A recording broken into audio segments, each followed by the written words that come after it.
جب حضرت نوح علیہ السلام کشتی بنا رہے تھے، ایک مومنہ بوڑھی عورت روز اللہ کے نبی کے پاس اپنی گٹھری لے کر آتی اور کہتی، اے اللہ کے نبی، کب کشتی روانہ ہوگی؟ حضرت نوح علیہ السلام فرماتے، ابھی کچھ دیر ہے۔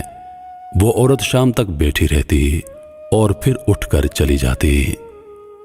ایک دن حضرت نوح علیہ السلام نے فرمایا، اے عورت، جب جانا ہوا تو میں تم کو اطلاع دے دوں گا۔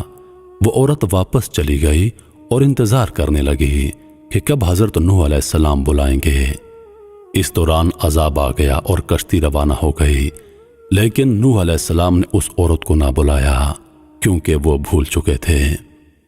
جب طوفان تھما تو نوح علیہ السلام کے دل میں محبت اٹھی کہ شہر کو دیکھوں۔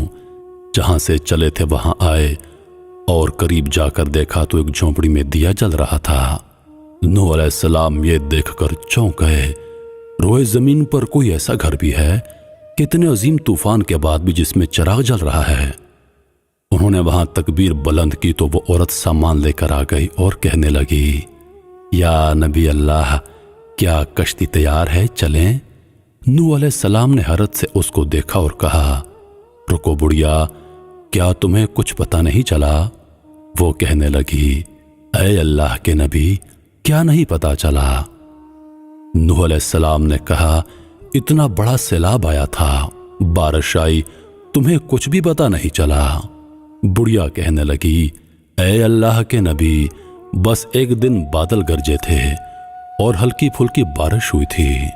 نوح علیہ السلام حیران ہو کر آسمان کی طرف دیکھنے لگے اور کہا، میرے اللہ، یہ کیا ماجرا ہے؟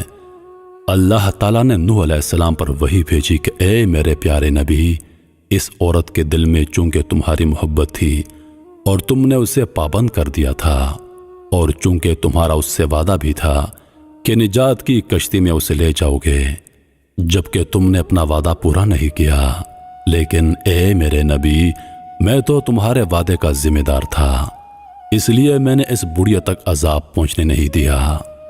بے شک میرا پروردگار بڑی طاقت اور حکمت والا ہے۔